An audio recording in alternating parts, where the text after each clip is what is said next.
Mi nombre es Ana Paulette Damken Franco y yo voy a presentar el tema de la Guerra Fría. Se le llama Guerra Fría a la etapa política que va desde 1945 a 1990. Su principal característica es la rivalidad entre las dos superpotencias que vencieron en la Segunda Guerra Mundial, Estados Unidos dirigiendo el bloque capitalista y la Unión Soviética dirigiendo el bloque comunista. Cada uno dirigió su propia organización militar. Estados Unidos creó la OTAN y la URSS creó el Pacto de Varsovia. Durante la Guerra Fría se sucedieron etapas de tensión y etapas de distensión. Para evitar conflictos militares después de la Segunda Guerra Mundial se creó la ONU en la Conferencia de San Francisco en 1945. Los conflictos más importantes fueron la Crisis de Berlín de 1948 a 1949, la Guerra de Corea de 1950 a 1953, la crisis cubana en 1962 y la Guerra de Vietnam en 1965 y 1973. La Guerra Fría termina cuando la Unión Soviética se autodestruye entre 1989 y 1991.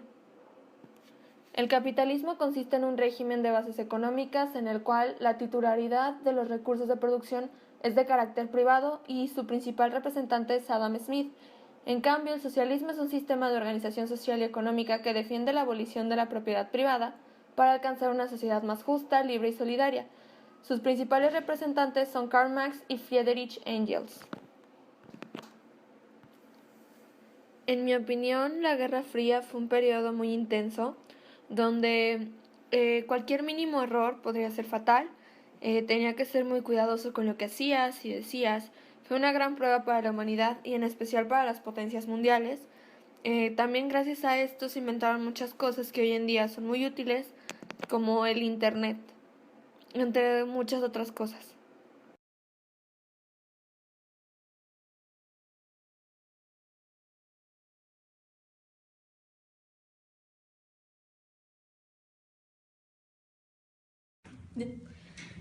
Bueno, ¿qué países fueron los líderes mundiales durante este periodo? El periodo es la Guerra Fría.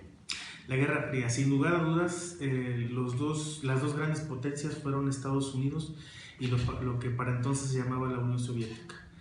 Y pues el conflicto prácticamente se desarrolló después de la Segunda Guerra Mundial. Se extendió toda esta guerra después del 47 y todavía alcanzó la política de la perestroika, que era la reconstrucción económica de la Unión Soviética. Básicamente son estos dos países. Okay. ¿Por qué pasaron de ser aliados en las dos guerras mundiales a ser enemigos? Básicamente es un juego de intereses que va del interés político hasta la aplicación económica. Por un lado, vamos a tener a un país como Estados Unidos que va a desarrollar un sistema básicamente capitalista, lo que para entonces, me estoy refiriendo a década de los 40 hacia los 80, se le va a conocer como el imperialismo, que es la fase superior del capitalismo, y en donde los brazos económicos, incluso políticos de este país, se van a extender por prácticamente todo el mundo. Pero por otra parte, en la parte oriente, ya no occidente, sino oriente, vamos a tener el caso de los soviéticos. Este país, que va a ser para entonces el más grande del mundo, superando incluso a China, ya no lo es porque ya se desestructuró como tal la Unión Soviética, va a defender un sistema básicamente comunista, ¿no? Cuya base es el socialismo. En ambas partes van a defender ideologías políticas totalmente distintas. Uno va a apostar por la extensión industrial, ¿sí? Por la inversión privada y por el respeto al individuo, y me refiero al respeto económico, no al respeto social ni al respeto político. Pero por otra parte va a buscar la igualdad en los obreros, la igualdad en los campesinos, ¿no? Que es el caso de la Unión Soviética. La Unión Soviética se va a extender por todo lo que es la parte de oriente. Su ideología va a alcanzar China, va a alcanzar el norte de Corea, va a llegar a la parte este de Alemania, y por otra parte Estados Unidos va a conquistar ideológicamente la parte occidente, que va a llegar hasta la parte occidente de Alemania. Es un conflicto de ideologías. Sin embargo, como su mismo nombre lo dice. La Guerra Fría es una guerra neutral en donde Estados Unidos y la ex Unión Soviética no van a tener en ningún momento un enfrentamiento directo. Por el contrario, todos los continentes, básicamente África, Asia, Europa y incluso un poquito América, no tanto América, pero sí un poquito. Entonces, África de alguna manera indirectamente se ve involucrada. Por otra parte, tenemos el caso de América. El caso de América es el continente de las grandes dictaduras, desde Chile hasta Argentina. Por ser dictaduras militares, ellos constantemente van a tener que entablar una relación directa con todo aquello que represente política de guerra, armamento, etc. Y por supuesto que va a liderar este sistema es justamente Estados Unidos, porque es el principal involucrado. Entonces tenemos América, tenemos África, tenemos Europa, ¿sí? Por supuesto América, Europa, África y Asia. Y algo principal que va a detonar todas estas movilizaciones va a ser el despertar de los nacionalismos. Las grandes dictaduras, los movimientos de liberación, los movimientos de partición política van a regresar a este nacionalismo que ya se había construido, diseñado desde la segunda mitad del siglo XIX. Por muy lejos que parezca, pero se estaba reivindicando. Ok. ¿Cuál era la opinión pública sobre la Guerra Fría? La opinión pública sobre la Guerra Fría era diversa, variada. Hay que recordar algo muy importante. La Guerra Fría fue muy publicitaria, fue de una ideología aparentemente avanzada, pero que detrás del telón se estaba aprovechando para distribuir armamento. Mucha gente se enriqueció, pequeñas empresas se convirtieron en grandes empresas que hoy dominan el mundo. Y en torno a ello, por supuesto que la opinión pública, la prensa, los medios de comunicación van a tener un papel trascendental. El primer gran golpe que podemos detectar es cuando hay una guerra de tecnología a través del discurso. El discurso es de quién es, no nada más el que gana los territorios, ideológicamente hablando, sino quiénes van a ganar tecnológicamente la partida. Por un lado tenemos a Estados Unidos que a través del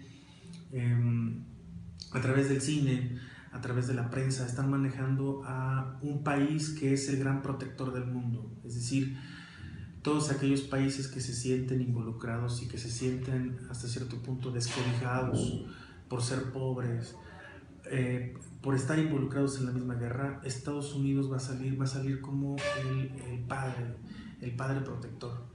¿Sí? Si ustedes analizan todas las películas que se van a producir, los grandes tirajes de los 60s hasta los 80s, eso es lo que nos está reflejando, que ellos van a salvar al mundo. ¿Fría?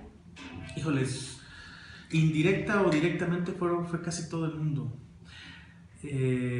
Por una parte tenemos que todavía por el periodo de la Guerra Fría abarcó China, que es un país comunista que va a estar al resguardo de una ideología soviética.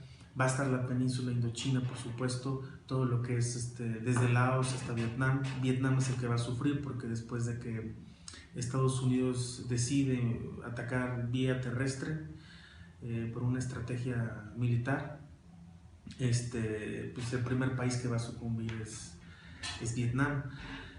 Por supuesto Europa va a sufrir esta problemática, estos avatares, sobre todo en lo que lo significa como tal es Alemania, porque Alemania está partida totalmente.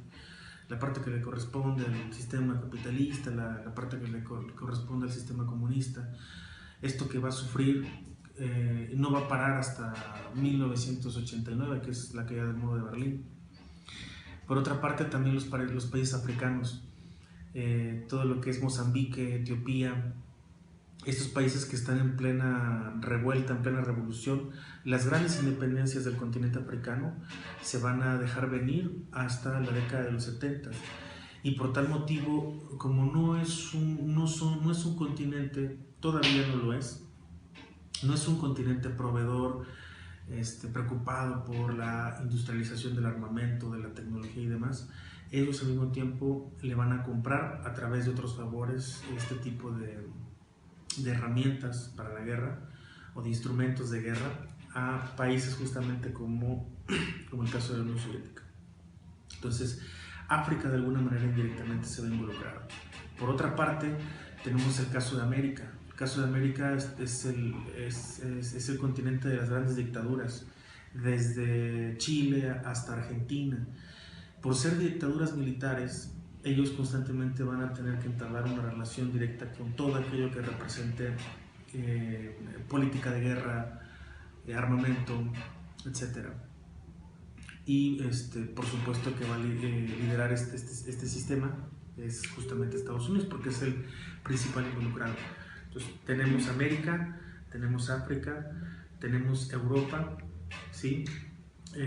Y por supuesto América, Europa, África y Asia.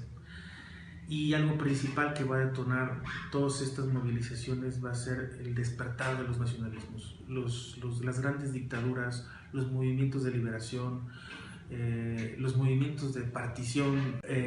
Por estar involucrados en la misma guerra, Estados Unidos va a salir como el padre protector.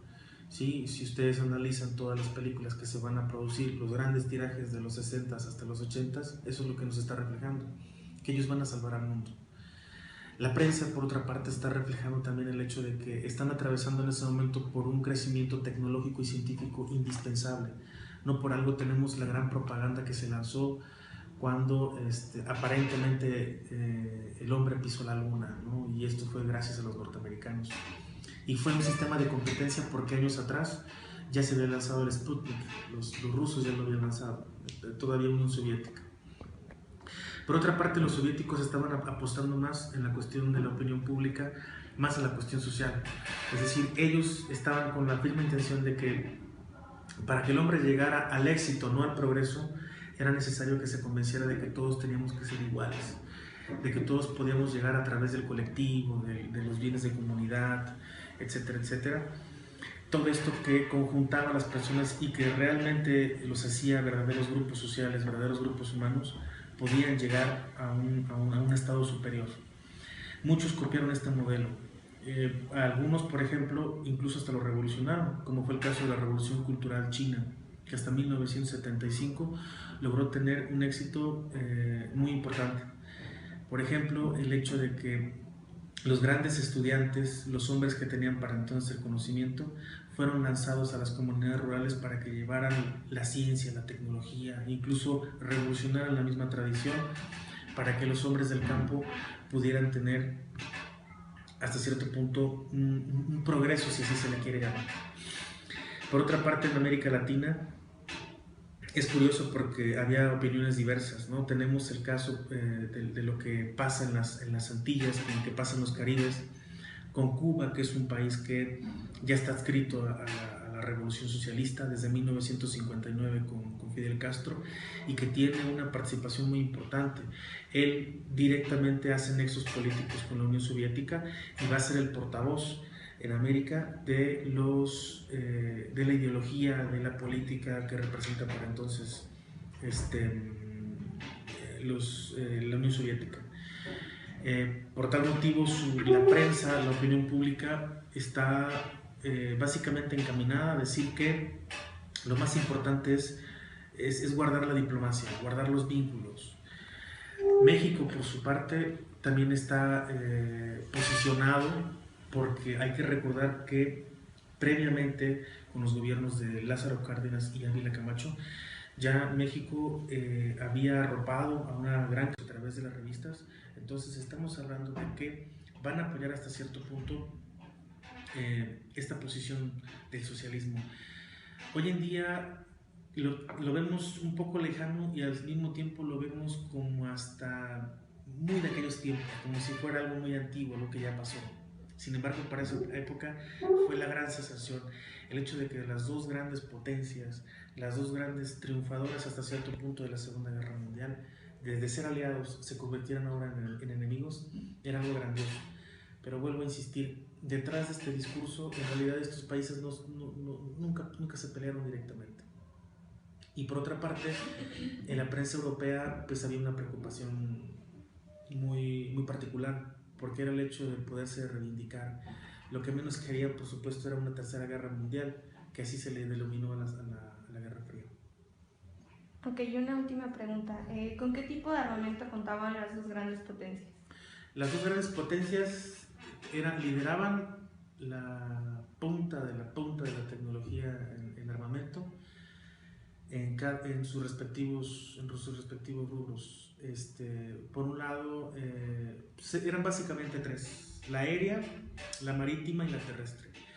Quien dominaba la aérea era sin lugar a dudas la Unión Soviética. La Unión Soviética tenía el mejor armamento aéreo, contaba con los aviones de combate más avanzados en ese momento. De hecho, los programas de la Unión Soviética, aparte de impulsar el socialismo, impulsaban también la cuestión tecnológica.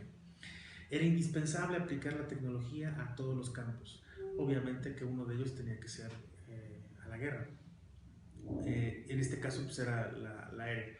Por otra parte, los norteamericanos siempre, sobre todo después del ataque de Pearl Harbor, ¿sí?, y del gran combate que tuvieron con los japoneses, se preocuparon mucho por las fuerzas navales, por los sitios de puerto, por los puertos, por todas las aduanas que tienen que ver con lo marítimo. Entonces desarrollaron una industria en un corto tiempo, estoy hablando de menos de 20 años, desarrollaron una industria armamentista marítima muy importante. Y la tercera, que era la terrestre, aparentemente la lideraba Estados Unidos. Sin embargo, después del gran fracaso de Vietnam, Estados Unidos tuvo que replantearse muchas estrategias militares que tenían que ver con el acaparamiento de territorios, etc. Esto lo pusieron en práctica en la primera guerra del desierto que se llevó a cabo en contra del gobierno de Saddam Hussein. O sea, estoy hablando de la década de los 90, cuando estaba George Bush. El hecho de poderse reivindicar. Lo que menos quería, por supuesto, era una tercera guerra mundial, que así se le denominó a la Guerra Fría. Ok, y una última pregunta. ¿Con qué tipo de armamento contaban las dos grandes potencias? Las dos grandes potencias lideraban la punta de la tecnología en armamento en sus respectivos rubros. Por un lado, eran básicamente tres: la aérea, la marítima y la terrestre. Quien dominaba la aérea era sin lugar a dudas la Unión Soviética. La Unión Soviética tenía el mejor armamento aéreo, contaba con los aviones de combate más avanzados en ese momento. De hecho, los programas de la Unión Soviética, aparte de impulsar el socialismo, impulsaban también la cuestión tecnológica. Era indispensable aplicar la tecnología a todos los campos. Obviamente que uno de ellos tenía que ser a la guerra. En este caso pues era la aérea. Por otra parte, los norteamericanos siempre, sobre todo después del ataque de Pearl Harbor, ¿sí?, y del gran combate que tuvieron con los japoneses, se preocuparon mucho por las fuerzas navales, por los sitios de puerto, por los puertos, por todas las aduanas que tienen que ver con lo marítimo. Entonces desarrollaron una industria en un corto tiempo, estoy hablando de menos de 20 años, desarrollaron una industria armamentista marítima muy importante. Y la tercera, que era la terrestre, aparentemente la lideraba Estados Unidos. Sin embargo, después del gran fracaso de Vietnam, Estados Unidos tuvo que replantearse muchas estrategias militares que tenían que ver con el acaparamiento de territorios, etc. Esto lo pusieron en práctica en la primera guerra del desierto que se llevó a cabo en contra del gobierno de Saddam Hussein. O sea, estoy hablando de la década de los 90, cuando estaba George Bush, el padre, por supuesto. Ahí se aplicaron las primeras estrategias que en apariencia habían sido modificadas. Eran básicamente, pero si podemos decir que por qué no, podemos responder a la pregunta ¿por qué no se enfrentaron directamente? Es que ambas potencias sabían los alcances de su armamento, y el hecho de enfrentarse significaba no solo el desatar una tercera guerra mundial, sino aniquilar tratados, territorios, límites, incluso hasta percepciones diplomáticas que ya tenían preparadas desde 15 años atrás. Ok, muchas gracias.